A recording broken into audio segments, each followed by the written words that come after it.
Welcome to the Orange Sportscast. This is a little different today. It's just me, Matthew Ferkle, and Brandon Waterhouse. We're just talking basketball.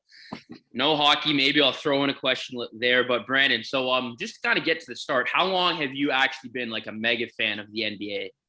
Yeah, great question. I like to be truthful, and I don't like to hide any bandwagon fan type material. I'd say halfway through the Raptors championship run season. So 2019 was probably the year where basketball struck the hardest for me in terms of passion and watching, playing, experimenting with on the court. And ever since then, I think I've been pretty religious in terms of choosing to watch certain players who I like, especially when Kawhi went to LA. I chose to watch a lot of those late games. And then I think staying up late, watching, the 7:30 game that started here. And then I got to see Kawhi play like 10 o'clock to midnight. Like, as a young guy, that was like just staying up all night. It was kind of like a Christmas night for me because I got to see, two of my favorite teams and players now play late night, and then that just increased my fandom, and I was really into basketball then. I can't say I was for before that. I knew about it a lot, but like I wasn't too interested. I was playing competitive hockey and my mind wasn't really focused on basketball or even watching it. So I'd say as I stand right now, it's been 2 strong years for me. Yeah, I just feel like Kawhi coming to the Toronto and just the city because, like, to everyone not in Toronto listening to this, we are obviously Toronto based. So I just feel like once you have an impact player in the market that you root for, which is Toronto, it just changes everything. So just like the Kawhi run, the shot, and all that stuff. And like, do you remember where you were just watching the shot or just throughout the whole playoff run? Did you go to down Toronto or what were you doing during Yeah, that run? that's funny. At the time of the shot, actually, I was in the middle of a men's league game, hockey, and we came off the ice, and my buddy picked out his phone. He's like, "Holy shit, we won! And we won by like a bucket or whatever, 2 points." And it wasn't until I even got home when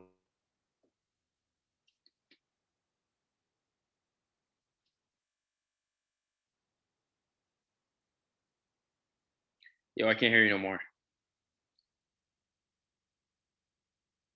of like fans, bench reaction, player reaction, and I think that the fact that I missed that live was actually, a little bit scarring as a Raptors fan, but I didn't miss the playoff run. And I was actually in Toronto around the beaches area while they were having like a bunch of scattered Jurassic Parks. And Yeah. so they didn't just have the one. And I know if you're around from the GTA, they had a couple in Mississauga, Brampton, like they had Jurassic Parks all over the place. And they had one where I was staying for a lacrosse tournament. And it was game 3. I think it was the first game in the Bay, right? Would it have been the first game in the Yeah, Bay? it would have been the first one. Yeah. Yeah, so it was that game, and I think we had won. Yeah, we had won both games in the Bay, so it's 1-1, 2-1. So it was a good experience. It was, can't say we stayed there the whole time. We were having me and my lacrosse friends, we were like to go hard, and had to go back to the room to get some refills. So I know it was exciting because where I was staying is a small little place in suburban Toronto area, but yet it was packed with Raptors fans and just one big screen, and those were the times. So Yeah, that makes sense. Yeah, man, I just think the NBA is so much fun to cover just between like a stars matchup, like your star against your star. And speaking of stars, we're just getting what's happening now and just the playing game. Did you watch it? The Lakers Golden State Warriors. Kind of your thoughts, Steph Curry versus LeBron. I loved it. So they Lakers won 103-100. That happened Wednesday, and that kind of kicked off the whole playoff stretch, competitive game. So what do you think of that play in between the Lakers and the yeah, Warriors? wow. So that was, I mean, that was a great question. I was really looking forward to that match. That just before I say my personal note on it, I think it broke a viewing record. I think they Yeah, said ESPN on some type of latest game for especially a play-in, if not any game between a playoff matchup material, whatever. It was groundbreaking for views, and I think that it drew people that I knew that hadn't even watched basketball because it had so much on the line. I don't know why. Maybe in the grand scheme of things, you think that it would have like really hurted LeBron's legacy if he hadn't even made it into the 7th seed this year, which is interesting to see as they lost their first game, but we can get into that later. I think that you can argue that that might be a shot that goes down in history between LeBron and Steph on the last play there. And I think I have a lot of personal opinions. I saw Curry jump into it, but didn't raise his hands into his face, and I didn't think he necessarily defended as aggressively as I would have for a type of shot in that magnitude of situation. But the playing game created like a huge impact. I think that it raises the level of intensity for the playoffs right away, and I think that as soon as the playing game is over, the playoffs are ready to go, and that the energy is going to be just as expected as a groundbreaking shot like that. So I think that it sets a great start for the playoffs, and I feel bad for Curry, couldn't even get into the playoffs at all. But I mean, John Morant played his thing, and he was really, really clutch in the moments. And I think I was sleeping on him for a while, but I feel bad for Steph. Yeah, I know. Especially losing that playoff game, you're playing LeBron. Like I think they were the heavy favorites, especially one game. And for Golden State to win, everyone knew Curry had to go off. Curry had to go off, and he got 37 points. But it's like fuck. Like that's still not enough to beat LeBron. Like I don't know what you can do. And just to add on that, you're watching that game closely, and you see like the demise. Like Andrew Wiggins has a couple games, but then he has a game like he did, and he was kind of ineffective from anywhere on the field. You had a couple of guys injured. Draymond Green had like, I practiced. I'm a recreational basketball player, but I still practice a floater driving down the middle of the lane from around the half court, a foot in. And I think Draymond's skill, really technique wise, showed. And I think that people can, praise him for his overall IQ, defensive game, and team effort. But like, if you can't even make that close, I think you're pretty useless with the ball in your hands. Yeah, he played like 40 minutes and got one bucket. Yeah. Like people say he played defense and Anthony Davis, but it's like, yeah, whatever. Yeah. So just kind of moving on to that. Do you think plans are a smart idea just in general? Like as you did say, it was viewed, but in my opinion, it's like, yeah, it's really viewed, but like how often are you going to have a Golden State versus Lakers playing in the play? Like, you know what I mean? Like if there wasn't for injuries, that would I guess. Right. So I don't like the plan, but what do you personally think about it? I think everything ever since its installment into the NBA, it's been a hit, and that's just been by chance of the matchups. And I think the first year, even though maybe you might have not had the greatest of matchups compared to this year, it was the first year it happened, so it was a pretty big deal. But like this year, you see what happened with LeBron and Curry, and I think that it's almost a resemblance of where the NBA is going. Like that match is always going to be competitive, I think. And maybe there's going to be a star or two against each other again. Like I don't see like that's next year in a different situation. That's Zion, you know what I mean? And that's his team fighting for that position. Or in the Eastern side, that's the Raptors. And that's exciting if someone comes for free agency for the Raptors and for Canada. And then on the other side of the East, there was another team who just squeaked out. Who was the team ahead of us? Because we were second behind, and then they were. It wasn't the Pacers. It was the Pacers, Washington, and Celtics. No, was it? Yeah. No. I don't know that. Yeah, they made it in. I'll look quickly. Keep going. I think even on the East, you have the lower teams this year were Tatum, and he's a star. And who was the 8th team this year? Yeah, it was Charlotte. That was the team you're thinking of. Charlotte. That was the team. Charlotte, right. And I think the problem is with the play-in is that it's for fans, it's just different. And they don't want to, and some of them are traditional NBA fans and that have been around for a while and they like the 1 through 8, and I can understand that. But I think ever since we've seen it and ever until it goes forward, like Charlotte has LaMelo and Curry missed it, and they have Golden State missed it and they had Curry, and even the teams below that have stars. And then the teams that fall, like I just think it's going to be interesting going forward. And I get it. Like there's a lot of different angles, and I can't say mine's the best, but like I think it really restricts teams from like flunking as much as they do throughout the regular season. Just to like, for example, the Raptors, like not only the fan base but the players held on just to get into the play-in, and not to just completely lose and sit all their starters. So I think people play for the play-in, and I think anything can happen once you get there. And literally, one shot goes this or that way, and Curry's in, LeBron's out, and that's just huge. And I think that. Knock me for being a new basketball fan and liking this, but I think it's a cool idea. Yeah. Okay. So we're just kind of get to the playoffs now. We'll start 1 to 8 in the East. They played today actually, and the 76ers won 125 to the Wizards 118. And I was actually shocked that it was this close, to be honest with you. Like Ben Simmons had 6 points, but he had 15 rebounds and 15 assists. Now that's just the most Ben Simmons game if Ben Simmons has ever played.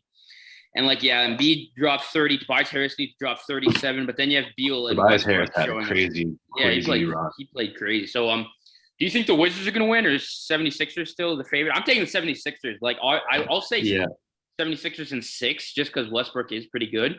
But I was about I to think say the same thing. yeah, 76ers got to win. What do you think? I think that the Wizards would, maximum take 2 if they weren't going to win this series on some crazy 4-0 stretch, because they came close, but I think they were just playing off of momentum and, excitement, and I think repetition as well. Like a lot of teams mentioned this, the top end teams have been like the Sixers, both top 2 teams on the other ends have been off for a couple of days extra than the play-in teams, and I think people are hinting if that's like a rest is helpful or it's a disadvantage. And I think that although it was close, Sixers should have it, and I think they should still be favored in 6. Yeah, I agree. So just moving on 2-7, it's Brooklyn and Boston.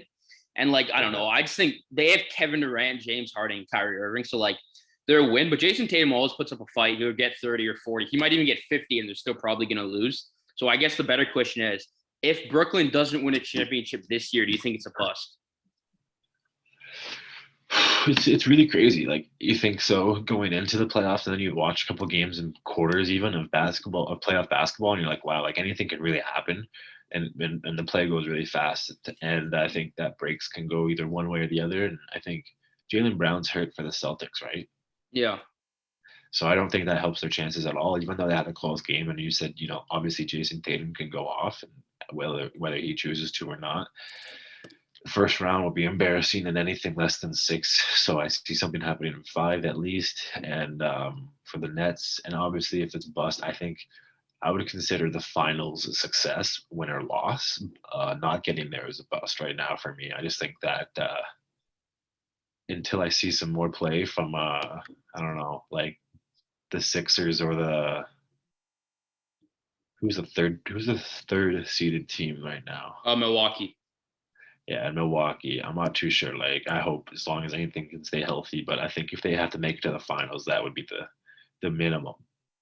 Yeah, okay, we're talking about Milwaukee now, and like I actually have the Heat in 7 because I just think Milwaukee, like even the first game, like you saw Giannis got above 20. I have it right here. Giannis got 26. Keaton Middleton got 27. Drew Holiday got 20. But then Jimmy Butler didn't really play that good. Bam didn't play that good. So like, in my opinion, it's like you have Milwaukee firing in all cylinders, at least down the stretch, and Miami played so-so, and they needed overtime. They only lost by a bucket.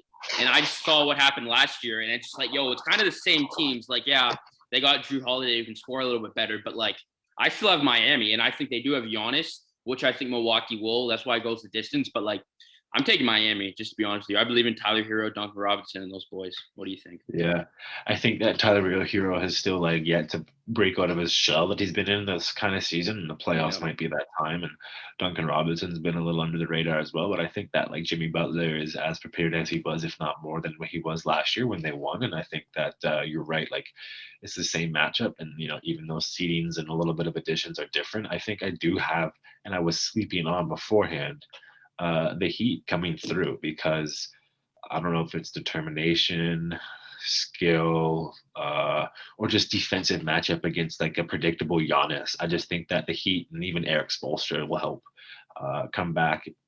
Definitely in 7. Obviously, if something happens, maybe even 6. I just think they could get hot even. Okay, so next, the last in the East before we go to the West. It's the Knicks in Atlanta. And right now it's tied 105 going in with 9 seconds left in the fourth quarter. So, yeah, we're missing that game. Yeah, you're watching that? Yeah, just so who do you think's winning that? Because I have the Knicks in 7. I like New York. I like all New York sports teams, and they have RJ is Canadian. But who do you think's winning? You think the Knicks will take it, or do you think Atlanta and Trae Young will take it? Wow, it's been a crazy game right now, up and down, and then throughout the first game, you always have reasons for as why you think one team would win and how many games is why the other. And I think I'm seeing a little bit of mismatches when Atlanta's starters are on the floor, but when Nick's bench comes on, it's been really dominant for them tonight. And I think there is a mismatch in bench, but I think the starter team for Atlanta is on paper really set out for this. And I think Trae Young led assists. He was top 5 player to player assists this year with Clint Capella and John Collins as to repetitions.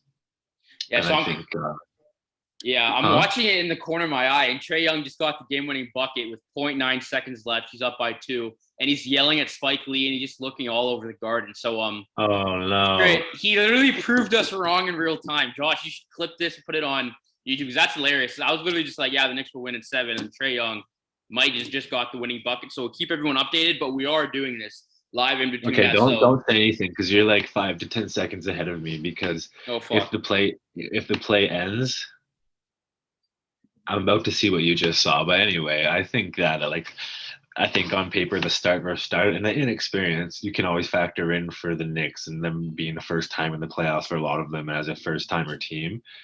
I'd like to say that the Knicks should be coming over in 7, but I think that was a great bucket Thanks. in the clutch moment of I think just to differ with you, it could. I think Atlanta might come through, especially if this first game goes down as it's about to. Okay, yeah. So we're switched to the West now. Just let these boys decide it out. So Utah Memphis. Donovan Mitchell won't play for game 1. It is 1 versus 8. I still have Utah. I know Ja Morant's good and upcoming, but like I think Utah, like yeah. So do you agree or what do you think? Yeah, I think that it's a disappointment. I don't just think that that's the only reason Utah will win is because it's a disappointment to lose right now to the 8th seed. I think Ja might steal a game of 2, but their team is still new to the playoffs, and I mean, I don't know. It would have been different if it was Utah and Golden State potentially, but I do think in 5 Utah will have this. Yeah, I agree with you. So just moving on, 2 versus 7 is actually the Suns and the Lakers, which I think is hilarious, just because it's like I think it's probably the most even 2 versus 7 in the last probably God knows how long. So LeBron did lose game 1, but you still have him pulling out the W, or you think Devin Booker and Chris Paul and them are different? I think the Suns in a 7, but like that's just crazy to say, just to say Yeah. that against LeBron this year, but they won, and it was pretty. I don't know if it was deciding or not. I mean, today was a great game to see. Like, I just hope Chris Paul's okay. Yeah, that didn't look good. I just think LeBron and AD and the Lakers are coming in at such a disadvantage from the injuries, just no Do momentum, you? and like they're just. Don't you agree? It's true. Yeah. Sorry, I just spit something out of my mouth about to watch the last play. What do Oh, you? Who do you have? I'll go Lakers in 7. I think it is going 7, but I think one LeBron and AD, like it is clutch time. I think they do it. And Anthony Davis didn't play good at all. Like I don't think you could count on DeAndre Ayton beating him in the matchup for the whole series. So I think there will be difference makers. I don't know what's happening with Chris Paul's injury. Like he did leave, and even when he was playing, he was throwing up some weird floaters because he couldn't like use his arm to like get it proper. So I'll still go Lakers in 7, but I love Devin Booker. So we'll go 3 versus 6, Denver and Portland. So Portland won the first game, and Dame was doing Dame time, obviously. So do you think Denver's gonna lose, or what do you think? I was excited to see that. Personally, I was kind of looking forward to like even Portland coming through to win this series. I just still look at it as Denver's in at least 7. I don't know if they could do it in the 6 after losing the first, but like I think it was interesting to see how hot Melo, if Melo can stay decently relevant as he was off the bench again, it could be a Portland in 7, but I would say Denver in 7 now, maybe even 6. I'm still gonna go Portland. I just think when it comes down to those big moments, no one will hit a shot like Damian Lillard. So I'll always give him the benefit of the doubt, just because he is the best player, which I know is kind of an annoying narrative, just because like player 2, 3, 4, 5, 6 who are better are on the other team. But like I don't know. I just think I think he always shows up. You know what I mean? And he always loses, but he loses to a big team like a LeBron or like if he's the best player in a series, he's probably gonna win. I think that's fair to say. Yeah. Yeah. So just the last series that we'll go is the Clippers and the Mavericks. So Dallas actually won game one. I saw Mark Cuban jumping up and down. So what do you think about that? And do you think Doncic and them will keep beating Kawhi?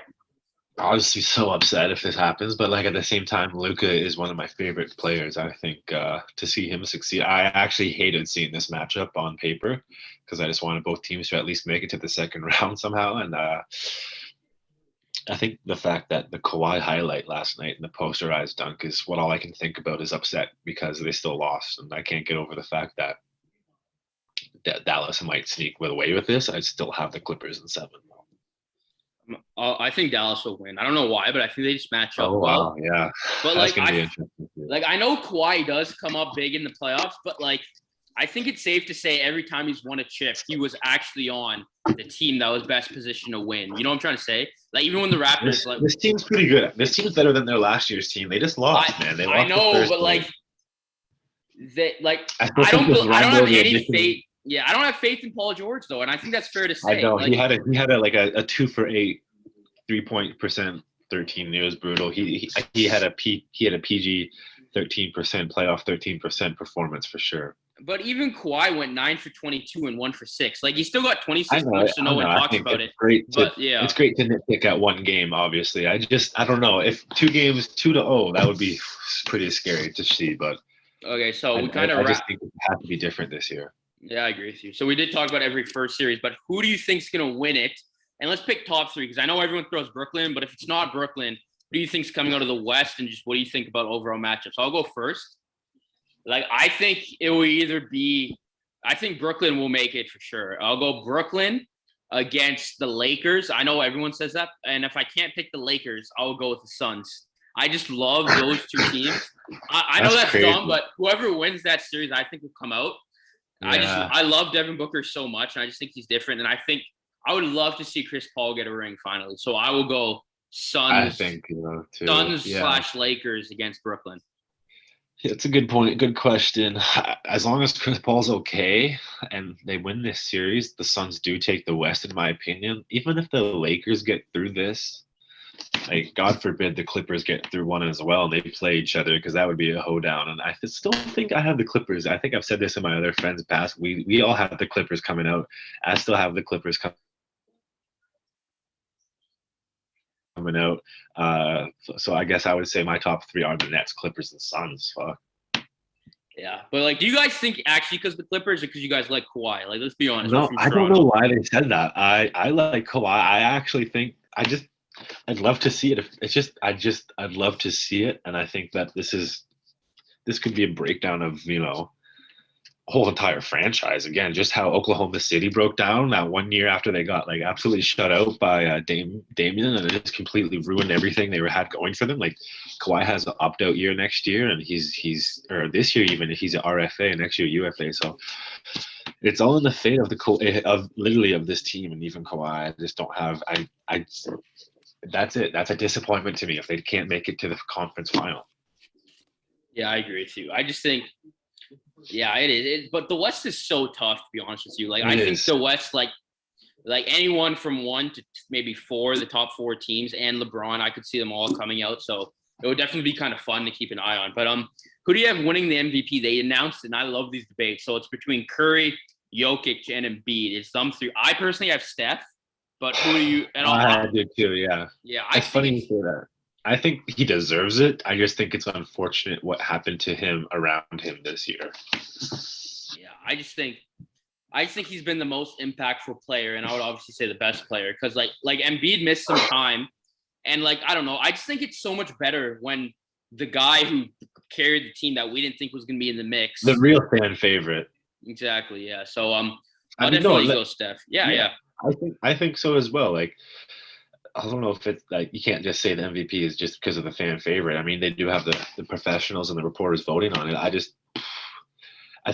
don't know why I count into like record-breaking performances and even nights where like he reaches over players in the historical ladders. I just think that Steph does that relentlessly. You never see him climbing a Hall of Fame like stat. So.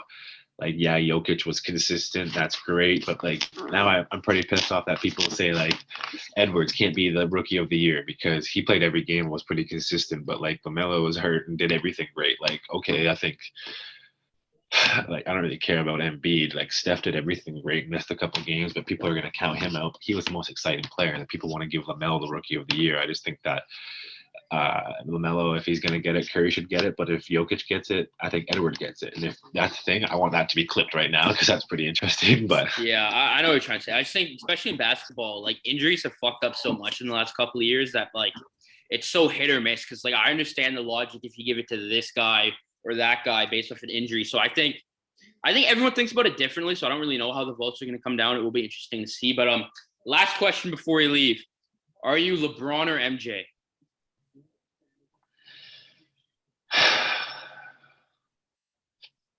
so that's great. I've actually never been asked this question. And it's funny because I actually was thinking about it recently and I stopped thinking about it before I came to a conclusion because I was kind of just nervous about it, the whole situation. I wasn't ready for that, just, declarement in my life. I think once like a LeBron documentary comes out and maybe a little bit of a behind the scenes life as to what MJ's did, I'll go with LeBron. I still will because of my recency bias. Obviously, people 20 years older than me, 30 if not, and then beyond that will be like, blah, blah, blah. You never knew what great basketball was. I just think that sometimes the greatest meme to me is like, this is who MJ played against. And it's like someone who's cleaning the toilets and the bathrooms at a movie theater. And it's just like people that had two jobs. And Michael Jordan would just tear up the entire NBA. And I think maybe it was an unfair advantage back then because he was just beyond skilled, beyond half the leagues, even like comparison level. And I just think the dominance and the records and like the consistency in the finals, and even though he's lost a lot of rings and he's had those chances, modern day era basketball playing against relatively one of the best other players in modern day basketball with Steph Curry half those times, like depending on what he does this year and maybe next, as of this moment, I mean, despite missing the playoffs next year, playing every game and missing the first second round, like I think that LeBron's status is super impactful for me. And I remember watching him on the Heat back in the day, and I bought one of his jerseys, and I think that he's my GOAT, unfortunately. Sorry, but like that's my answer. Yeah, I like that answer. I think it's kind of hard for us because like I was born in 2002, and it's like I wasn't even old enough. People argue like I was 11 in 2013. You know what I mean? So it's like you're basically going off of stuff you read, YouTube clips, and all this other stuff to really get like a good view. So it's kind of difficult. I watched a lot of LeBron though. Exactly. Yeah. Especially yeah. I know what you're trying to say. So it is kind of up in the air. But this will actually be the last question before we wrap up. And I love asking you this question because I feel like basketball is so like a lot of people have shot hoops before and play some type of basketball, like you said, Rec. But are you actually good at basketball? Because I feel like everyone thinks they're good at basketball until you actually play someone who's good at basketball. If you know what I'm trying to say. For sure. Until I'm proven wrong, I'd say I'm a pretty good basketball player. And in the most recent pickup games that I've had, I've taken note of the dominant performances that I've put in down, but it doesn't make me a great player. But I've played recreational. I think that some of the experience I have in some official games will just make me ready. Obviously, you can't put me in a real game 25 minutes, but put me off the bench in a couple situations. Like I'm pretty confident what I can do. And like compared to the average person, you're a good basketball player. Yeah, I would go to the hoop, and your team would want to pick me up if you saw what I could do for sure. Like to the park, I think, and until I literally until my confidence is proven wrong, and like I come home to you with one ankle, then I'm pretty good. I practice a lot. Okay. Well, what about you?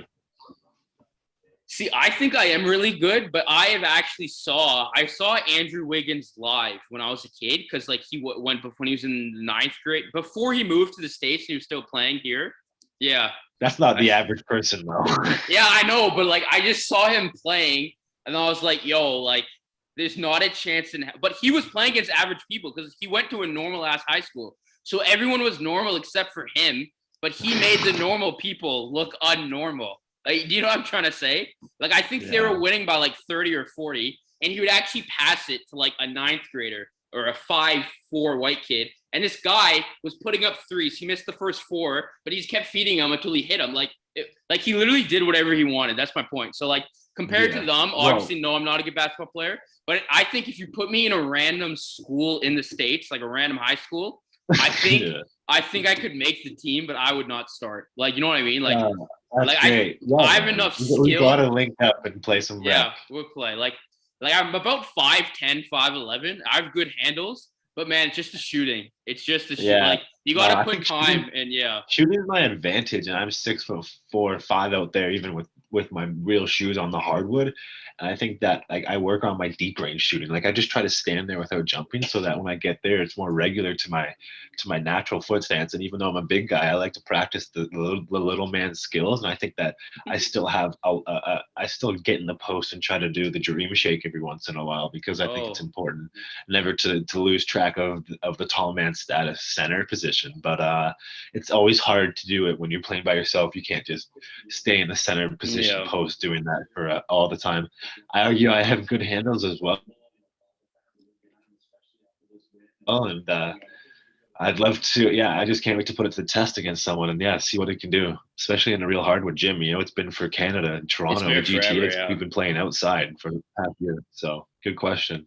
Do you think you'd be as good if you weren't 6'5" though? Like if you were 5'9", do you think you'd be as Yeah, good? I think I'd be just as if I played just as much. Like I for sure, like, I'm really getting confident with myself in terms of my handles. Like I'd be dribbling harder and more aggressively. And I think that I like to challenge myself a lot. Like I literally play almost every day, even in the winter. And this past little bit, I'm confident right now until unproven. But like if I was a little guy, like 5'9", as you say, like I don't know, like I would find motivation to be one of those Chris Pauls or one of those Nate Robinsons, just not, in the Yeah, boxing not ring. on the boxing ring. Yeah, that was good. Yeah, yeah, I know what you're trying to say, especially, but like, does it annoy you when people say like, oh, if you weren't You're only six good. five or something Yeah. like that? Because like, have people said that in other sports like hockey and lacrosse? Like, oh, I would beat you up if you weren't 6'5". Like, you know what I'm trying to say? Yeah. Yeah. You definitely get you're lucky you're lucky you're so tall, or you're lucky you're this and that. But, you know, it's, it's unfortunate they're not. And I guess there's always someone to argue with and someone to say something against. But uh, I was born with the genetics that I was born with, and I'm proud that they don't have to change as of now. Exactly. Okay. I like this pod. It was fun. So this was the Orange Sportscast. This was our basketball episode. We're gonna make a basketball playlist. Check it out. We'll be back. I don't know when we'll be back, but me and Brandon will definitely be back. Talk more hoops. Like, comment, and subscribe. Remember to subscribe. That's really important. And we'll see you guys later. Goodbye. Yes, sir.